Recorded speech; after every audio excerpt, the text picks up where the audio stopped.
Welcome, it's No Apologies on Beck, where we are unafraid to speak the truth. I am your host, Rick Becker, and our co-host, Lori Hintz. Hello there. And it's a spicy hot day today, isn't it? Yes, it is. It is very toasty out there. It's nice and cool in here, kind of. Heavily. Well, we've got some shade. A lot of lights in here.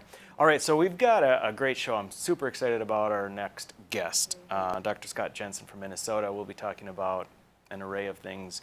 Spending, government spending, COVID, and he happens to be running for governor. Yeah, and many, many more topics too, I'm certain too. Very interesting guy. You'll like that one. Yeah. So for our first segment tonight, I wanted to touch on a few things. You know, we haven't been covering a lot in North Dakota for the past couple of weeks. I mean, there's so much going on nationally, and really, man, we hit it hard during the legislative session. True. But I wanted to just touch on a few things, particular to Governor Burgum, what's going on with him, what's been happening there. And I just picked up on 4 stories that I thought were worthy of at least a brief discussion. We'll pull up the first graphic here.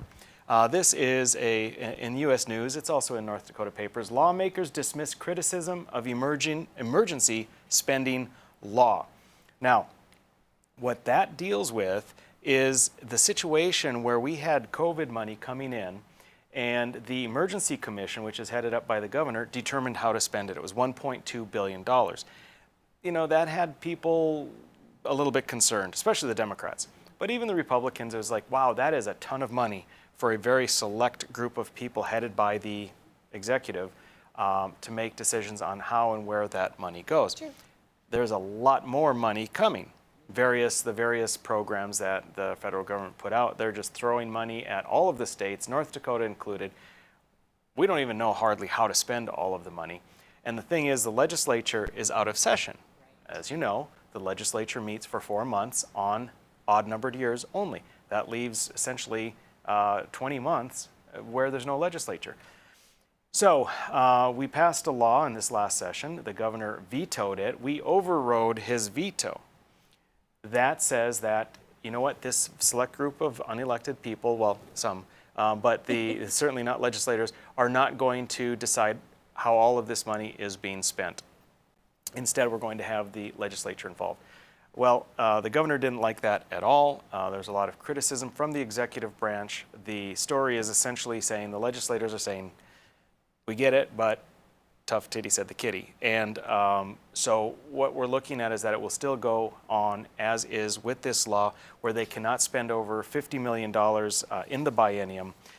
That sounds like a lot. It is a lot. It is a lot, but it's at least limiting. It's not billion. When the federal government is throwing over $1 billion at us during this interim, it's it's crazy.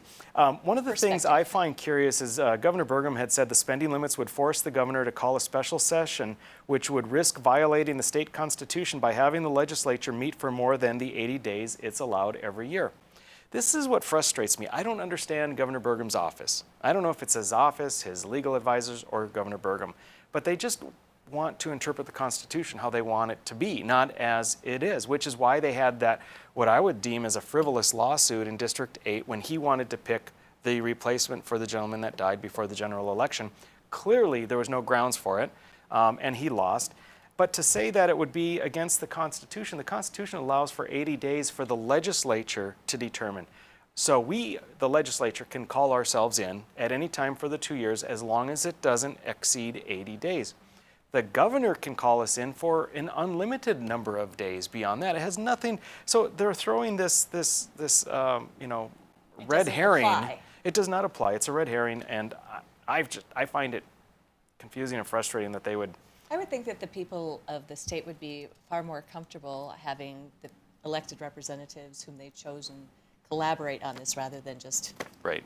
Now, there is a budget section of legislators that now have the ability to sort of constrain or modulate the Emergency Commission on what they're doing and maybe change some of what they're doing. So it expands the power of the budget section. However, a lawsuit that the governor had and a few lawsuits back and forth between the legislature and the governor indicated that even the budget section now is somewhat constrained and cannot spend gobs of money as though they are the legislature in its entirety. So there's that. Right, that's one story. One story. Second story, go ahead and pull it up. There is a petition approved to recall North Dakota Governor Burgum. This particular U.S. News report says failed candidate for governor leads effort to recall Burgum. Now, that's kind of a negative connotation. However, I mean, it's Michael Coachman ran for governor and was beaten by Governor Burgum in the primary. And Michael Coachman is leading the effort to do a recall on Burgum. I have not yet spoken to Mr. Coachman about this. When asked about it over these past several months, I advised against a recall. There are certainly many complaints I have, especially with regard to COVID and a number of other things.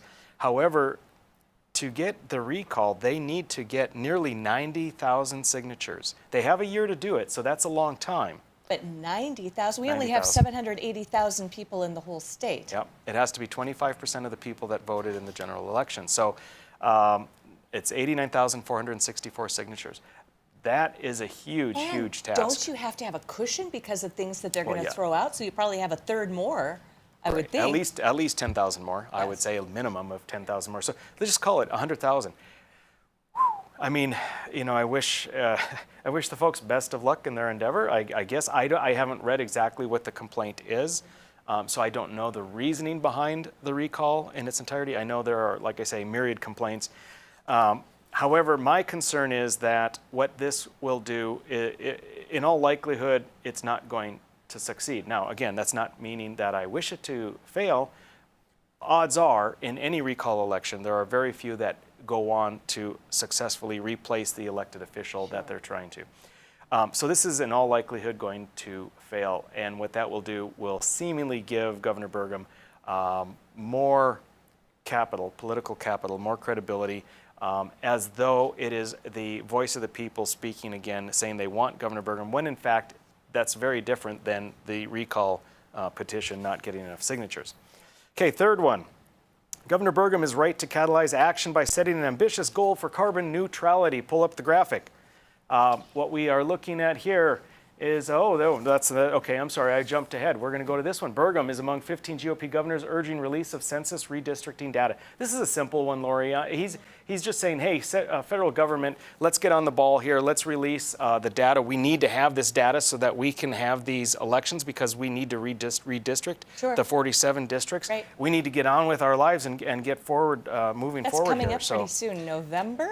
Well, yeah, that's what it ought to be. So, good job, Governor Burgum. You got to get on, push the feds to do. Now, the final story on what's new with Governor Burgum. We've got Governor Burgum is right to catalyze action by setting an ambitious goal for carbon neutrality. This is by Brad Crabtree. He's a Democrat that was running for Public Service Commission. He is now working with some Great Plains Institute, it says. Yeah, I mean, he's working with a few. He's all about carbon capture. The unions are in favor of this. Here's my thing. We are going to have to dig into this and get really to the heart of the matter on what it is with Governor Burgum, why he is so deeply involved and desiring this carbon capture, to have a net neutral carbon footprint. So I don't know if I mean, it would make sense. He has been about renewable energy all along. I don't know if he's buying into the Paris Agreement and wanting us to have this no carbon footprint essentially, or if he's being a shrewd businessman and saying, hey, we can use our carbon storage, which is unproven at this time. But if it works, we could use it and maybe make money from it. I don't know where he's at, but right now the Democrats, the unions, they're loving Governor Burgum because he is all about going to zero carbon footprint by 2030. Sounds green. That's 8.5 years. He's Mr. Green, yeah. He is Mr. Green. But the Democrats love him, so that's good. All right, that's all I have for what's new with Governor Burgum. We are going to be back with a special guest. Hang with us, folks.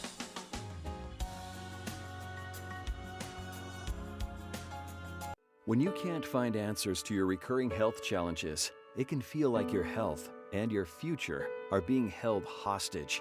The Wellness Way is a network of health restoration clinics that think and act differently to solve the health challenges others can't.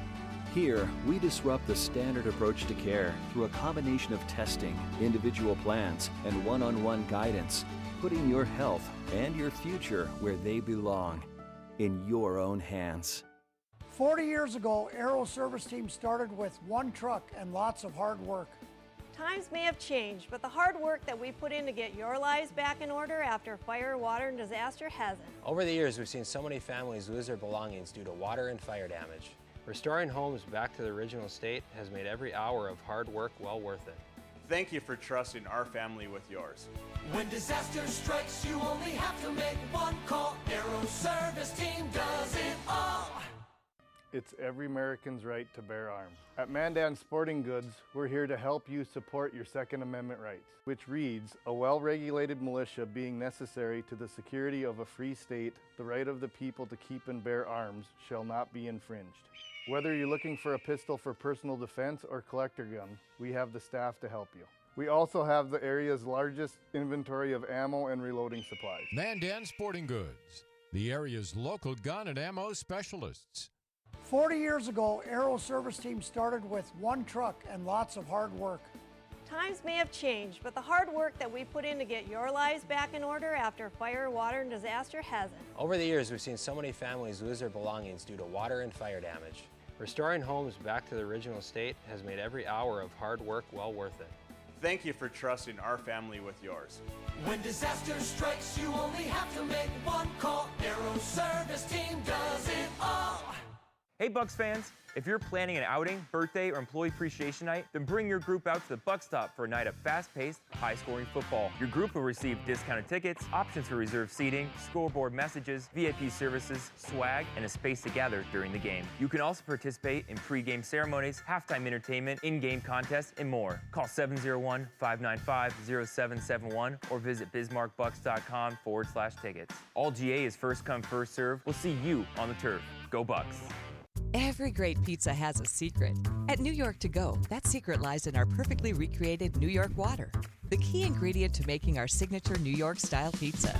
We also feature gyros, with the region's only gyro meat spit, plus Nathan's hot dogs, calzones, and our delicious jumbo buffalo wings. Try a 14-inch or our special giant 20-inch pizza tonight. You gotta know how to pull them if you want to hold them. New York To Go, we deliver for you.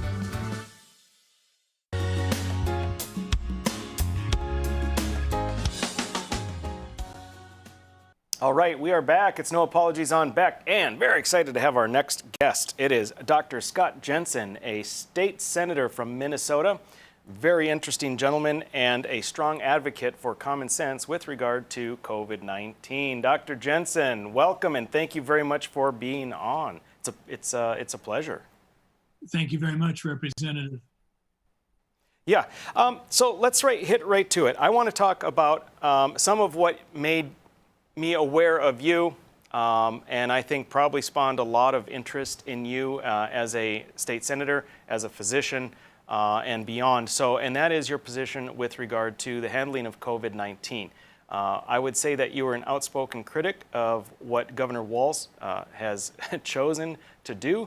And without going further, I'd like to hand it over to you and give us some of your perspective of what was wrong in Minnesota as well as the other states and what you would have done differently. It's a great question, and I appreciate your asking it. I think it's important for people to realize that I didn't envision this happening.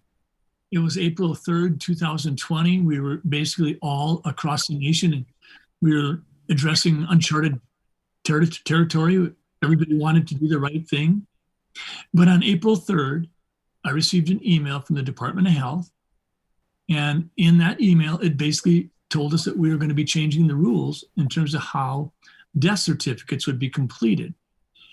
Specifically, if COVID-19 was identified as a contributing condition, we were supposed to insert it as the cause of death.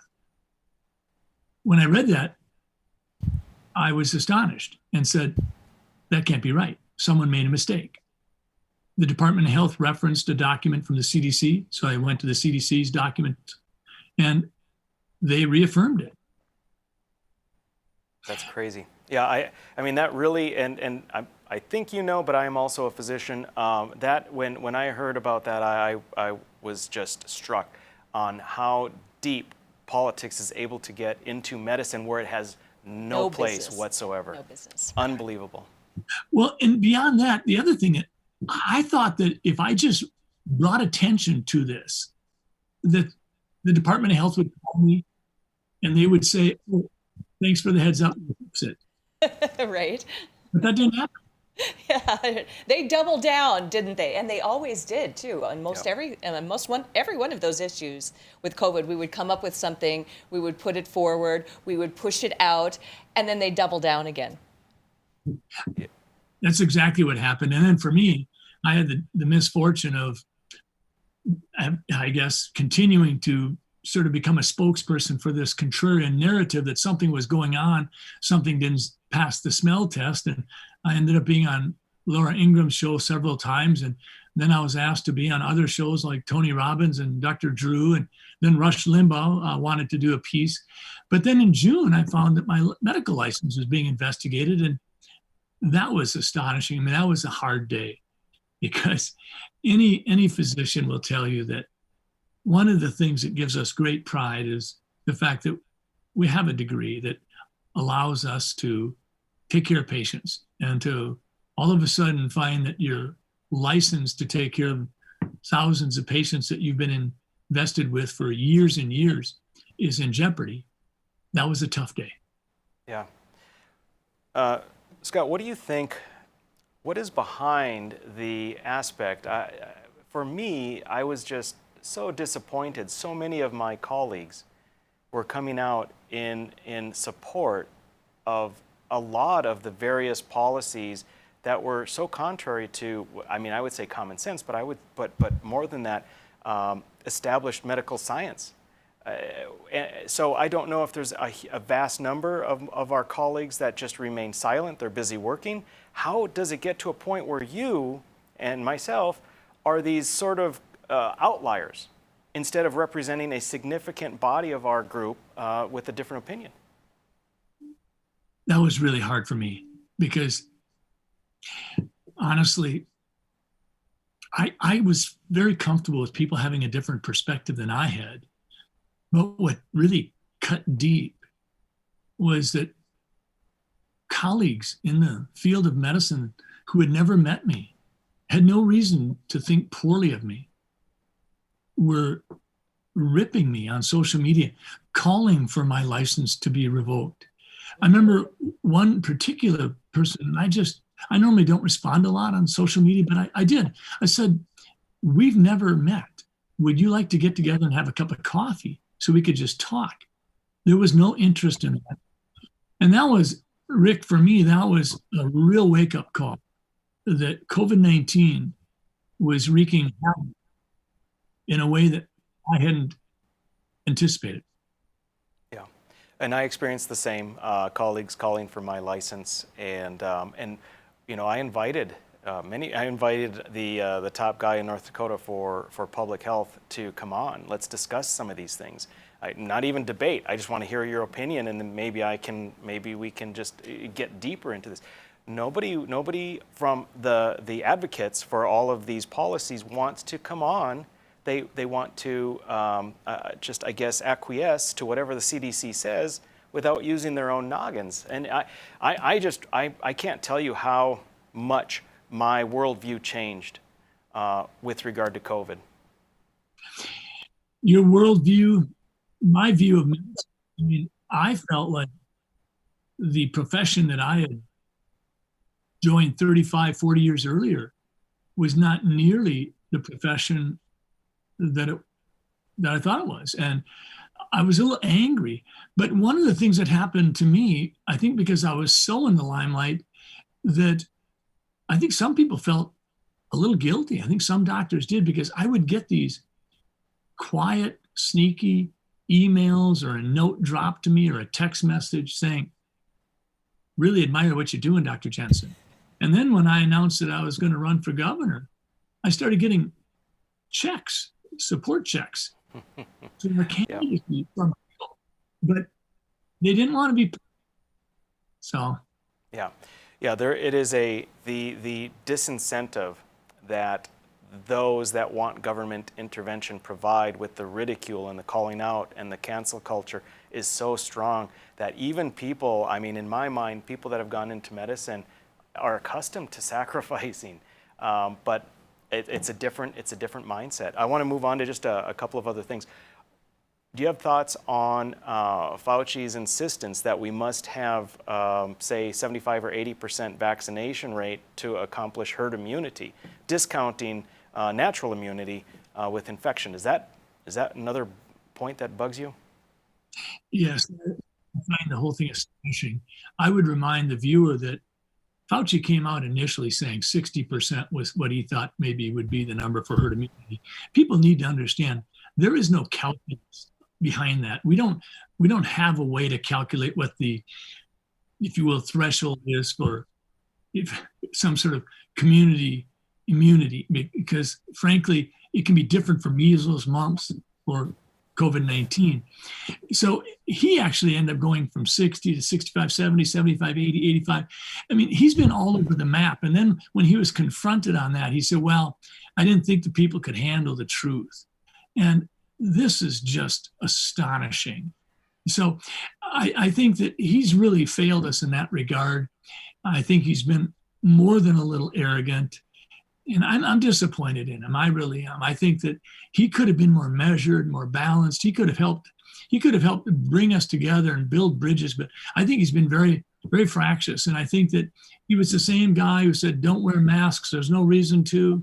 And then he came out and it seems like he's been an evangelist for just one mask, but two or three. And then he did the same thing with when he was asked about whether or not he was participating in some sort of virtue signaling when he'd been fully vaccinated and now he's wearing two masks, and he gets sort of righteously indignant. And then a couple weeks later, he acknowledges that, when Senator Rand Paul had challenged him on that, it maybe had been signaling. So I don't know what you believe when he talks anymore. Yeah. Well, I think unfortunately people have a level of trust in him as though he is specifically a highly regarded health professional, but really his behavior is through and through that of a bureaucrat, nothing more than that. All right, Dr. Jensen, we will be back with you another segment. We're going to be talking about some of the differences between Minnesota and North Dakota.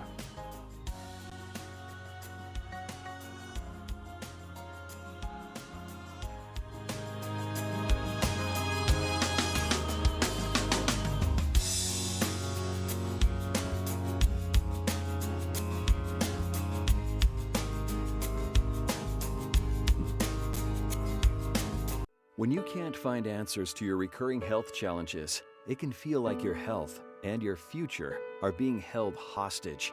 The Wellness Way is a network of health restoration clinics that think and act differently to solve the health challenges others can't. Here, we disrupt the standard approach to care through a combination of testing, individual plans, and one-on-one guidance, putting your health and your future where they belong, in your own hands. 40 years ago, Aero Service Team started with one truck and lots of hard work. Times may have changed, but the hard work that we put in to get your lives back in order after fire, water, and disaster hasn't. Over the years, we've seen so many families lose their belongings due to water and fire damage.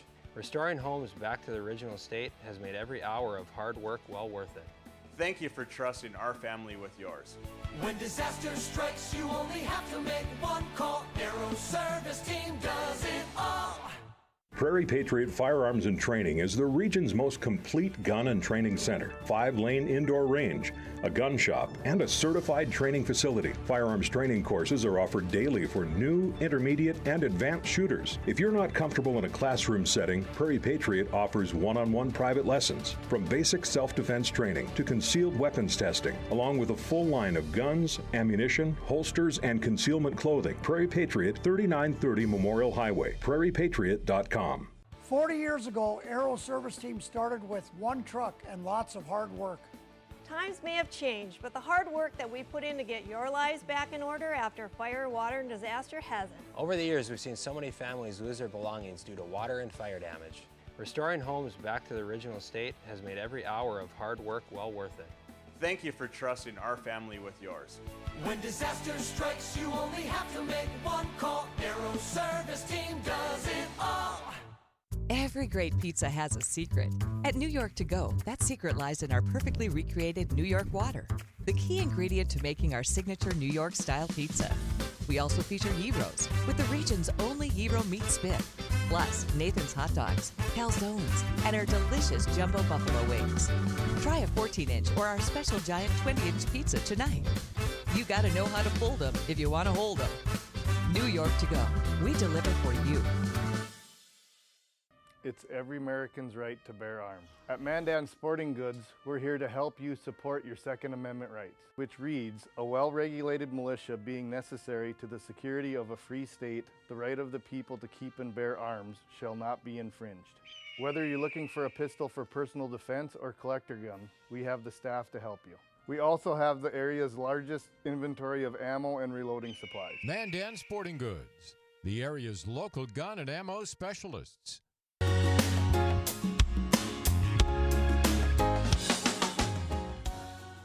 All right, we are back. It's No Apologies, your after-hours oasis of sanity. I'm your host, Rick Becker, our co-host, Lori Hintz, Hello there. and we are very privileged to have Dr. Scott Jensen from Minnesota coming with us.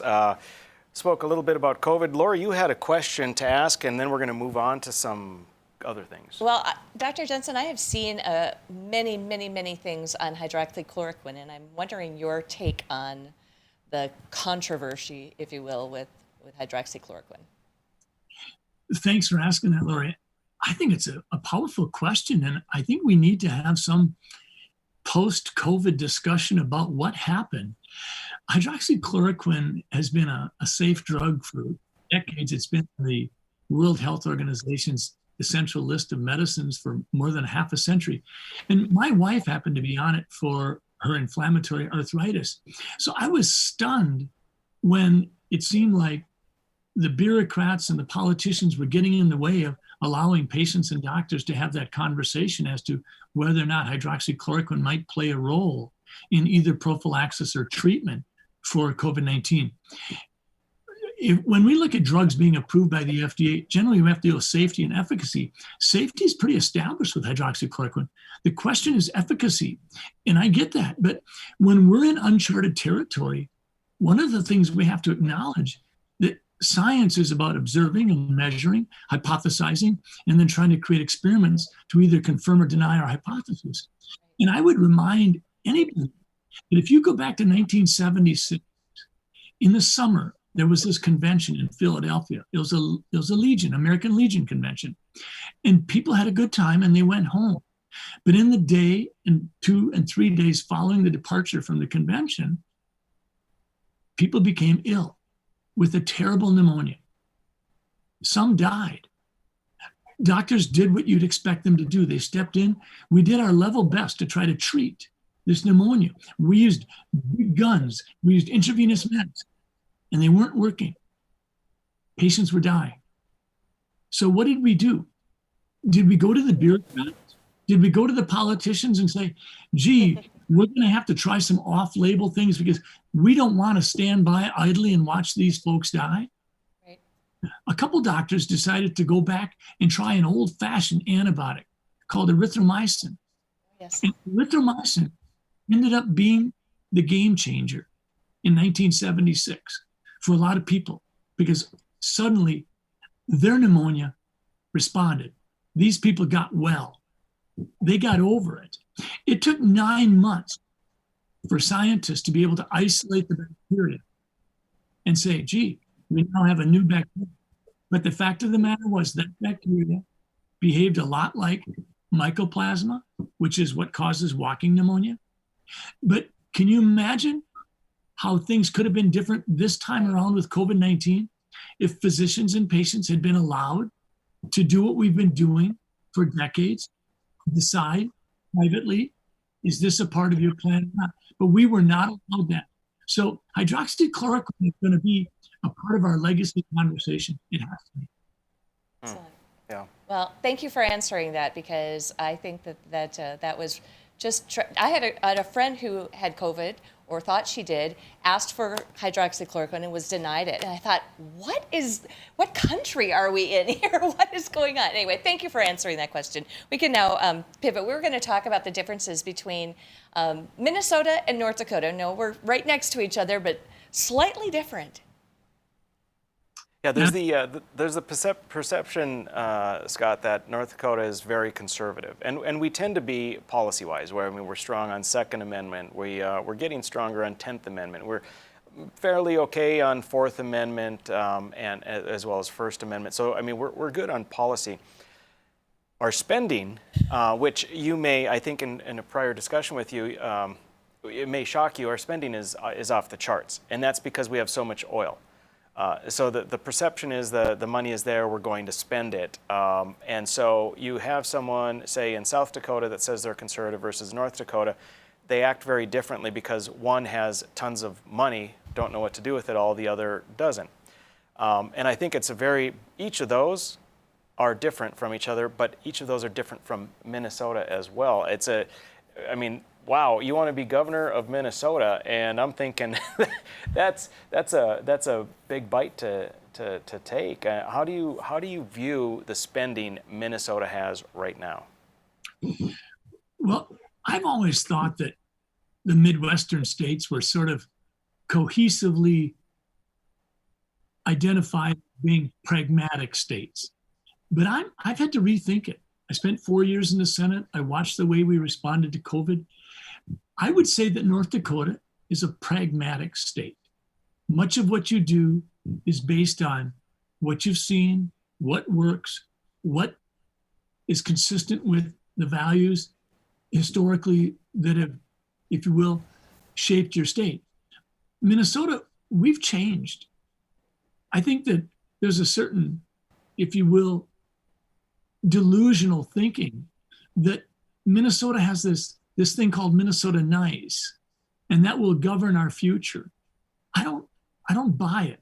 I think we've lost some of the pragmatism. I think we saw that when we saw the riots 13 months ago, and we saw the responses on the part of the mayor of Minneapolis and the governor of Minnesota, and rude comments, what are you, we're going to send out a bunch of 19-year-old cooks and things like that. But to me, the pragmatism that North Dakota exhibits to this day reflects the fact that I think your leaders recognize that one size doesn't fit all, that North Dakota geographically is a pretty... Oh, he's frozen. It's the same thing. So we seem to be governed by one size fits all. I think about, so what I did earlier, Representative Becker, was I just took your population and your general budget, your general fund budget, and I divided them. And it looked to me like your general fund budget, you spend about $2,500 per man, woman, or child annually in North Dakota. We spend twice that. I looked at what you spend on an average welfare recipient. You're a little less than $20,000 per welfare recipient. Minnesota is the only Midwestern state that's over $30,000. I think actions have consequences. And Minnesota's taken a lot of actions that we need to stop and press pause and say, what's North Dakota doing? When we were trying to figure out how to do our MNLARS crisis, where we were trying to get a new driver's license process and entitling cars, the number of people, constituents that I had reach out to me and say, Doc, get in your car, drive up to North Dakota and find out what they're doing, because they're not having problems like we are. Yeah. Well, I remember my folks in Minnesota talking about how much it costs them to license their car, and ours was a fraction of it. So that may have, there may have been some conversations between Minnesota and North Dakota about those issues for sure. Right. Yeah, the per capita spending, I think, is a good indicator. And again, I'll compare South Dakota to Minnesota. I mean, in the way I've calculated it out, if Minnesota spent per capita roughly what South Dakota does, Minnesota would save $17 billion a year.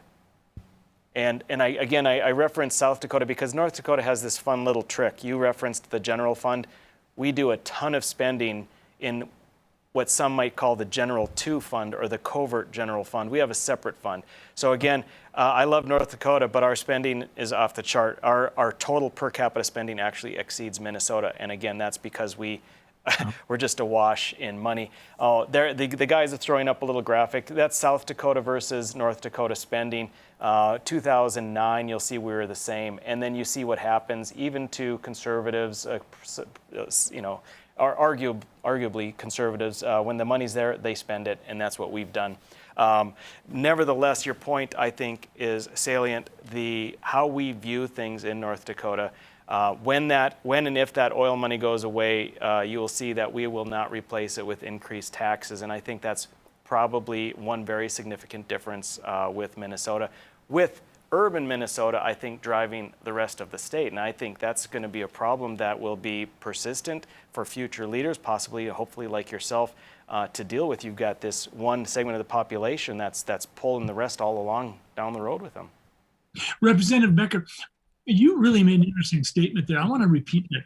Did you say that if Minnesota spent per capita what South Dakota spends, that we would save $17 billion a year? Well, yeah, that's according to my calculations, Scott. It seems to me that you guys are spending about $51 billion a year, according to the federal government, and you're spending about 32% more per capita than South Dakota is. So, some basic. I'm not a mathematician, I'm not an epidemiologist either, but I know some basics. No, thank you. I mean, I think that message really needs to ripple through Minnesota. We need to understand that because, I'm so frustrated with Minnesota. We talk about secure elections, and yet, if we talk about doing in Minnesota what so many states have done, whether you're talking about voter ID or provisional ballots, we're immediately accused of endorsing voter suppression. I just feel like Minnesota needs to be more pragmatic. We need to stop the name calling. We need to model ourselves a little bit more after North Dakota and South Dakota. It just seems to me like you're having better conversations than we are.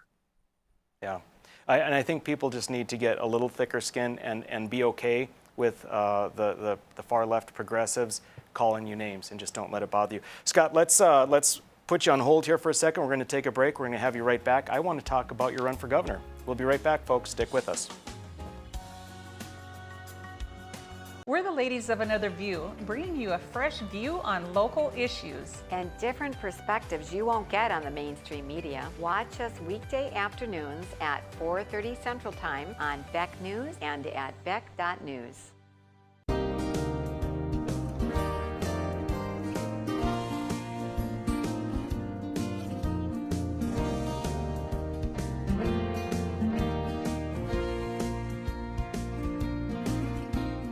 When you're buying windows, make sure you're comparing apples to apples. Hi, I'm Jesse with the Window Source. We only sell you the best windows and doors for the best price. Call the Window Source. Just because you pay less doesn't mean you get less. If you don't know what's going on in education in this country, then you don't know what's going to happen in the future of this country. And it's important. I'm Dr. Duke. And I'm Katie. Watch the Dr. Duke Show weekdays at 4 p.m. Central Time on Beck TV. Every great pizza has a secret. At New York To Go, that secret lies in our perfectly recreated New York water, the key ingredient to making our signature New York-style pizza. We also feature Heroes, with the region's only Hero meat spit, plus Nathan's Hot Dogs, Calzones, and our delicious Jumbo Buffalo Wings. Try a 14-inch or our special giant 20-inch pizza tonight. You gotta know how to fold them if you want to hold them. New York To Go. We deliver for you. It's every American's right to bear arms. At Mandan Sporting Goods, we're here to help you support your Second Amendment rights, which reads, a well-regulated militia being necessary to the security of a free state, the right of the people to keep and bear arms shall not be infringed. Whether you're looking for a pistol for personal defense or collector gun, we have the staff to help you. We also have the area's largest inventory of ammo and reloading supplies. Mandan Sporting Goods, the area's local gun and ammo specialists. Hello, I'm Mike Lindell, inventor of MyPillow. Thanks to your support, you've helped make MyPillow become one of the fastest growing companies in America. Over the last 12 years, you've helped MyPillow create thousands of jobs right here in the USA. When I got MyPillow, I'm asleep almost immediately. I stay asleep at night and I wake up more well-rested in the morning. That's why I invented MyPillow. My patented fill adjusts to your exact individual needs and helps keep your neck supported and aligned. I'm interrupting this commercial right now. Retailers have canceled MyPillow, and to thank you for your support, I'm gonna pass the savings directly on to you. Go to MyPillow.com right now to get deep discounts on all MyPillow products. For example, you can get my premium MyPillows, regularly $69.98, now just $29.98, the lowest price ever. For the best night's sleep in the whole wide world, visit MyPillow.com.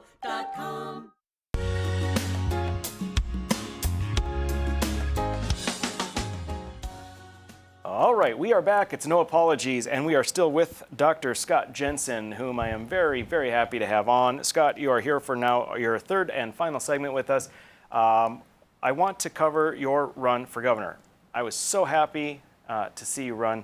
I think that your recently gained acclaim with regard to the COVID is so critical and makes you a viable candidate. I have not been following others. I'm certain that there are plenty of other candidates, but I'm going to run, after you give this answer, I'm going to run a little bit of your launch video. I thought it was fantastic, but where are things at right now in Minnesota with regard to the governor's election? Right now, there's 3 people who put their name in. 2 people are relatively unknown in the sense that they haven't really been politically involved in the legislature. I think that I'm considered the front runner right now. We've been able to, in 3 months, raise over $600,000, get some 50 or 60,000 people to join our email team. We have 1,000 volunteers that are ready to start door knocking. We've had 5,000 or 6,000 unique donors. We have 300,000 followers on Facebook and another 40,000 on Twitter, and we got kicked off of TikTok and we had over 300,000 people there. So our campaign's been met with a lot of energy. Awesome. Good for you. That's fantastic. So you've got a website. Our guys are going to put that up here. And when you go to the website, on the landing page, there's a launch video. And it's a fantastic video. Good job, Scott, on doing that. I'd like to run about half of it. It's about a 4-minute video. We're going to run. Go ahead, guys. Play that. There's a saying in politics, never let a crisis go to waste. So it's no surprise that when a pandemic struck, the politicians struck even harder. That's the problem with politicians. If you give them an inch, they'll take a foot. And Tim Walz has taken a mile. His micromanaging has destroyed livelihoods. His blind faith in bad models has kept families apart and businesses closed. And his mismanagement of state nursing homes has cost lives. Tim Walz says he listens to the science, unless the teachers' unions and special interests tell him otherwise. And he says we're in this together, but he'll tax every dollar of relief that has saved jobs and kept families afloat. And even after an entire year, Tim Walz is unable to let go of his endless, self-appointed emergency powers. Government does not work when its power is concentrated in the hands of a few. And Tim Walz won't let go. But we can take it back, and we can do so much better. I'm Dr. Scott Jensen. For 30 years, I've been a voice for my patients. I've stood with them and cared for them through life's ups and downs. From the first breaths of new life in the delivery room to the bedsides of those who have finished their time on earth. Throughout my life, I've shared tremendous grief and great joy with my fellow Minnesotans. And I've taken an oath to protect them, to do no harm. What a different world it would be if politicians could live up to that oath. Tim Walz has not. We have a governor who does not respect our rights. A governor who has made bad decisions. And a governor who has done harm. It's time for new leadership. So good. Yeah, it's great. There's so much I love about the video. The do too. leeches, the executive orders being ether to put people to sleep and not pay attention. So many good Really visuals good. in there. That was just excellent. So, Dr. Jensen, it's going to be important if you are going to win this thing, not only the primary but the general, that we have a get out the vote, a very, very strong get out the vote amongst people who have had it with COVID, amongst Republicans, amongst conservative, amongst libertarians. Anyone who thinks that government has done a little bit too much of an overreach needs to get out and vote, and more importantly at this time needs to get out and support you, not only by going to your website and donating, but for our viewers not only in North Dakota but in Minnesota, to support you, Dr. Jensen. I am very, very hopeful. I'm going to give you just a minute here, and I'd like to hear what your thoughts are on your race. Well, thank you. We're going to make certain that this race is about the issues from the people's perspective. Clearly, public safety, students, spending, secure elections, elevating science over political science, those are critical issues. But we can't let the politicians put them in jargon so that they don't really seem real. When I go to North Minneapolis or to South St. Paul and talk to folks about what do they want from public safety, it doesn't matter if I'm talking to a black mom and dad in North Minneapolis or to a white mom and dad in Chaska or Edina. We want the same things. We want our kids to be able to go out and play, to ride their bikes on the sidewalk without being at risk of drive-by shootings. We want police to do their job because we know they can. We want them to be respected. We want people to understand that they put their lives on the line. We want to make sure that, if you will, the laws are equally enforced, but that people understand that the police are there to maintain law and order. We have to respect that. When we talk about students, we have to talk about funding students, not broken institutions. Why doesn't the money follow the kids so parents can make choices? Parents know best how their kids are going to succeed and dream and achieve their dreams. That's what we have to do. We have to keep the issues be people-oriented, and then we have to raise the money. There's no question about that. But we have to energize the base. We got to build a bigger tent, as Ronald Reagan said. We got to go after and honor the women. I don't think the women, the moms in the suburbs, have been respected and honored enough. We need to engage them and ask them, how would you fix the problems? We need to go to the minorities. We need to get the millennials involved because, quite frankly, the millennials right now are 25 to 40, and this is their time. We need to welcome them into the conversation and ask them, how do you think we can fix these problems? Those are the things that are going to make this campaign different. Awesome. That's fantastic.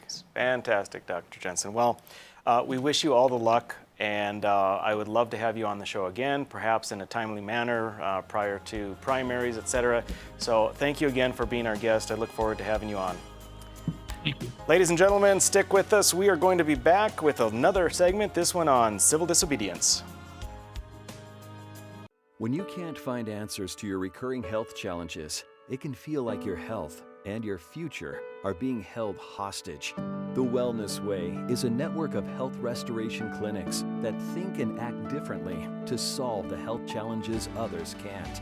Here, we disrupt the standard approach to care through a combination of testing, individual plans, and one-on-one guidance, putting your health and your future where they belong, in your own hands. 40 years ago, Aero Service Team started with one truck and lots of hard work. Times may have changed, but the hard work that we put in to get your lives back in order after fire, water, and disaster hasn't. Over the years, we've seen so many families lose their belongings due to water and fire damage. Restoring homes back to the original state has made every hour of hard work well worth it. Thank you for trusting our family with yours. When disaster strikes, you only have to make one call. Aero Service Team does it all. Spas, etc. Yeah, yeah. You've come to know and trust us for over 18 years with the largest selection and showroom in Western North Dakota for our beautiful Sundance spas. Plus, you can pick out your next home experience with our selection of pool tables, shuffleboards, and fun accessories. Spas, etc. Your relaxation destination on Main and Bismarck. 40 years ago, Aero Service Team started with one truck and lots of hard work. Times may have changed, but the hard work that we put in to get your lives back in order after fire, water, and disaster hasn't. Over the years, we've seen so many families lose their belongings due to water and fire damage. Restoring homes back to the original state has made every hour of hard work well worth it. Thank you for trusting our family with yours. When disaster strikes, you only have to make one call. Aero Service Team does it all. Every great pizza has a secret. At New York To Go, that secret lies in our perfectly recreated New York water, the key ingredient to making our signature New York style pizza.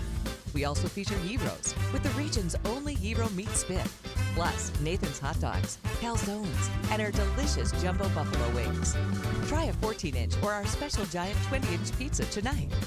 You gotta know how to fold them if you want to hold them.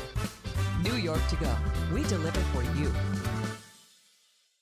It's every American's right to bear arms. At Mandan Sporting Goods, we're here to help you support your Second Amendment rights, which reads, a well-regulated militia being necessary to the security of a free state, the right of the people to keep and bear arms shall not be infringed. Whether you're looking for a pistol for personal defense or collector gun, we have the staff to help you. We also have the area's largest inventory of ammo and reloading supplies. Mandan Sporting Goods, the area's local gun and ammo specialists.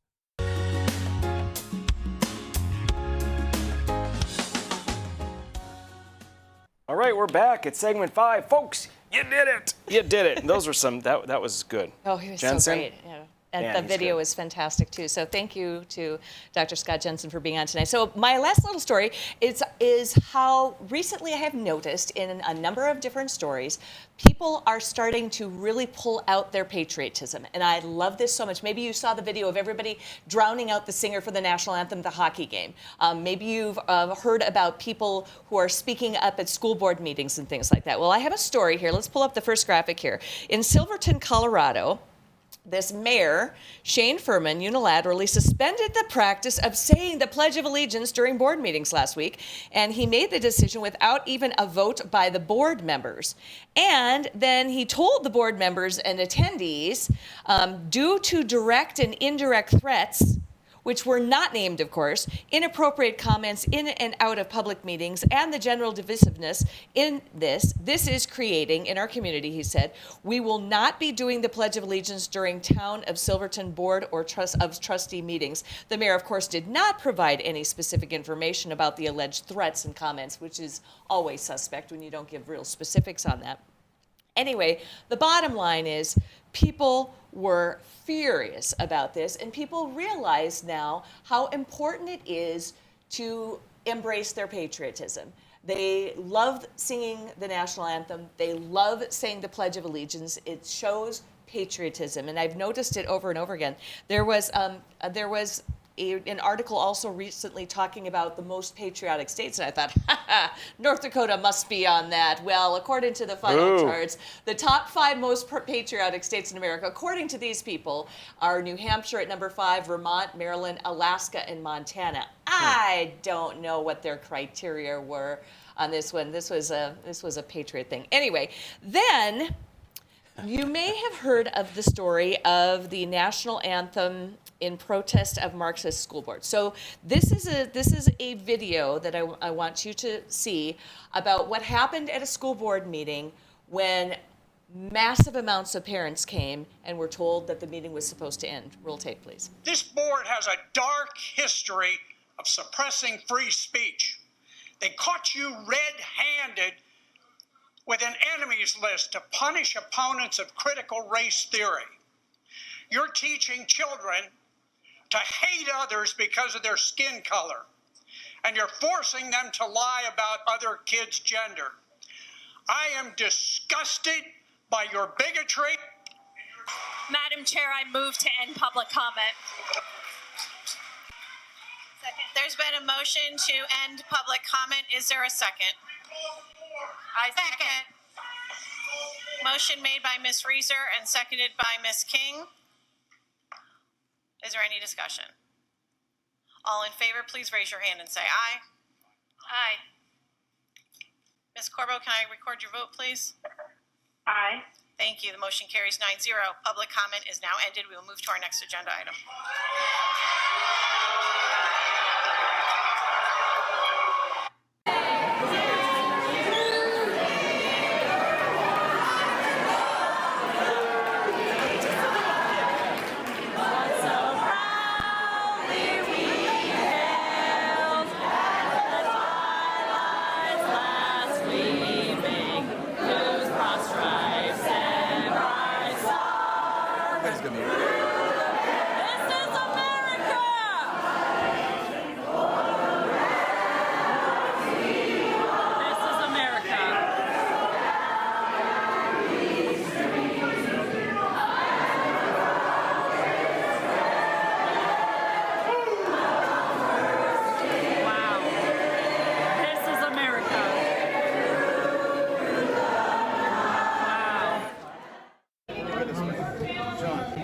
please. Now, hey, John, please don't resist. Please don't resist. This is an unlawful arrest. I have a First Amendment right. Listen. You do, right? But You're right. Okay, thank you. Here's someone speaking rationally. Listen to me. At this point, the meeting is over, right? It's not over. It's not over. We were meeting. We were meeting. Yeah, so they were just drowning them out with the national anthem because, you know what? We're not done. We are not done speaking here. I thought that was just fantastic. It's happening all over the country right now, too. And I'm very proud of this movement because I feel like we're coming back to our patriotism. So, all right, on tomorrow's program, we have a very interesting guest again. This time it is West Virginia State Delegate. His name is Caleb Hanna, and he is one of the co-founders of what's called Run Gen Z. Not Run DMC. No. Just Run Gen Z. Gen Z. Generation So we'll Z. talk to him on tomorrow's program. Good. All right, folks, we will see you tomorrow night. Stick with us and have a great night.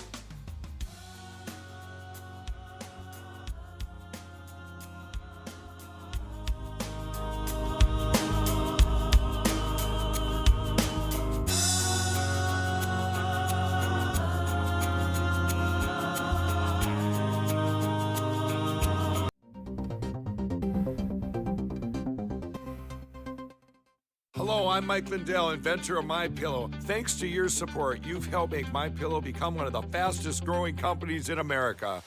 Over the last 12 years, you've helped MyPillow create thousands of jobs right here in the USA.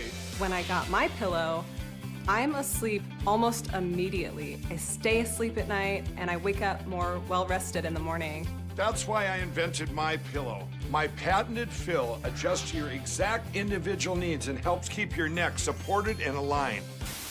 I'm interrupting this commercial right now. Retailers have canceled MyPillow, and to thank you for your support, I'm gonna pass the savings directly on to you. For example, you get my 6-piece towel sets, regular $109.99, now only $44.98, or MyPillow dog beds for as low as $19.99 with your promo code. For the best night's sleep in the whole wide world, visit MyPillow.